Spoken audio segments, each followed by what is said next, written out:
Google is on a mission to get girls interested in being computer programmers. The Made with Code initiative encourages young women to excel in science, technology, engineering, and mathematics, or STEM. The key is getting girls interested in these subjects early. We are honored to have Florencia Spires join us on DC Breakdown. She is a STEM curriculum teacher at Howard University Middle School of Mathematics and Science. She's an Albert Einstein Distinguished Educator Fellow and a finalist for the Presidential Award for Science Teaching. I am truly honored and humbled to have you here. Thank you for joining us. Thank you for having me. Are the kids missing you since you're not at school right now? Well, school is out right now. Oh, that's right. I forgot. You know, when you're not in school anymore, don't have kids. It's all like they're always in school. However, it's always a pleasure to visit the school again, and then the children run up to you and say how much they miss you. No summer programs so far? There is a summer program that's just begun, and of course I'm not a part of it just because I am serving at the National Science Foundation this year as an Albert Einstein Fellow. So you're at the National Science Foundation now. We're going to talk about the kids in a minute. I'm just fascinated with you. Yeah. So tell me about you getting this whole National Science Foundation. Well, the Albert Einstein Fellowship is one that you apply for as an educator, and basically you have to demonstrate that you're an exceptional teacher in the classroom. And so it's a very distinguished award, and only 27 in my cohort was selected across the nation. Wow. And so we are coming from as far as Alaska, and then someone like myself who's a local here in the DC metro area. So we were assigned to different agencies, and we have the opportunity to weigh in on policy and educational structures that are actually being made in these different offices. So we are posted at NASA, the National Science Foundation, DOE, where else? And a couple of other places. But it's a phenomenal experience. NOAA is another location. Yeah. So all of these agencies that are actually focused in STEM and have a huge component for STEM education. And so what do teachers think, which I think is phenomenal in terms of trying to get from the grassroots, those folks who are doing things and doing great things with students who have a record of doing great things with students, to get their input about how do they move forward in order to continue this path for progress in STEM education. Do you find that STEM tends to attract more males than females? Absolutely. I think traditionally it does, and I think that it was traditionally an area where boys were sought. And unfortunately, now we have a deficit as a result of it. So if we look at computer science and engineering, there's like a wealth of men who are still dominating that field.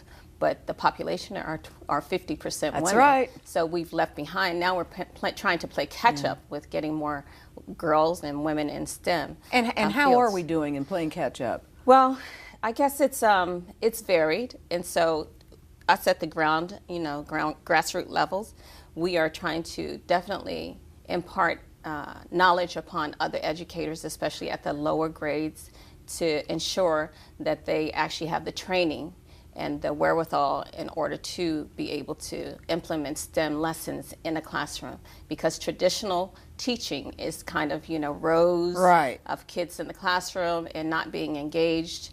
Which that whole model, by the way, is outdated. It is truly And especially outdated. with ADD and ADHD kids, they do better if they're standing up and, and even interacting with each other, because they feed off of each other. That's right. So that's really important, but a lot of teachers have not been trained. So one of the thoughts that I have is that teachers who are novice teachers, when they go in the classroom, they should continue with a relationship with their university so that they can find out what they're doing right and what they need to change in order to move forward with the program, so make some changes. See, this is what a smart person can come up with. That is a great idea. Yes. So tell me about the females at Howard University Middle School. Tell me about the females in the STEM program. How many are there, would you say? I would say that last year when I was teaching the 8th graders, I was teaching 6th, 7th, and 8th graders for the curriculum that I actually developed. And it's actually, for the 6th graders, it's probably more half and half. And then 7th grade, it's a little bit more, it's about the same, but in the 8th grade, it seems to be more girls. Really? Yeah, but I think there are influences that are really positive and models that should be actually thought about with other schools. For example, I am a STEM woman and I look like them, so I'm an African American woman. So this is inspirational for them. Another thing that I think and they see it's a reality. They It's a see what they reality. can do with that degree. They see all the things you're accomplishing. Yes, exactly. And they know I'm from here. So they're identifying with me on different levels. But also, we have an internship program where undergraduate students who are majoring in math, engineering, computer science are actually working with us. So I've always requested an engineering major to work with me. And most often it's been a woman.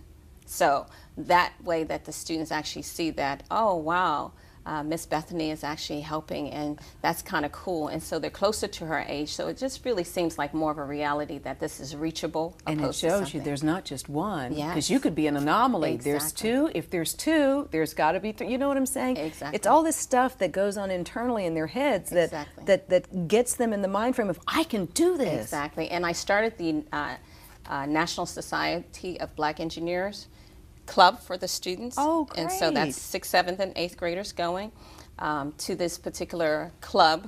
And then we go to an annual convention every year. And I take them, and it's little old me with like 10 little babies. Oh, that's so cute. And it's a lot of fun, and we just have a really good time. And they learn about engineering in different ways, different components of engineering, disciplines of engineering.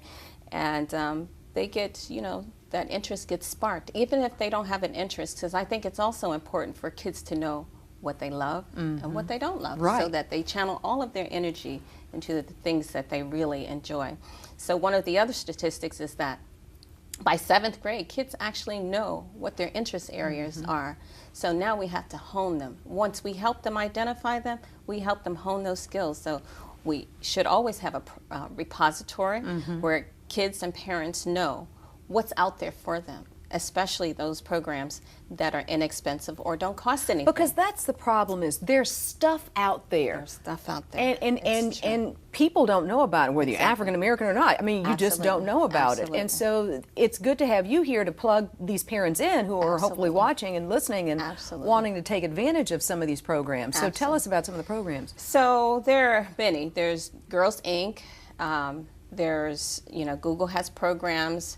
There are just so many around the area. A lot of the universities have programs. So what should a parent do who's interested in getting her child involved? I would urge every parent to just go online. Like if it's in your area, you can plug in the search engine, University of Maryland STEM education camps for your children, and then something's going to come up, and then it's a way to start, and then you'll see links to other things that will help you. So all Southern Maryland, I think there's a community college down there. They've had like a math forum. There's Math Counts. There's just so many opportunities in the DC metro area. And I also urge parents to always tap into the museums that are here in Agree. DC because they're free. That's right. Many of them are free. Some of them have a nominal cost, but it's just so insignificant in terms of exposing your children to these kinds of opportunities.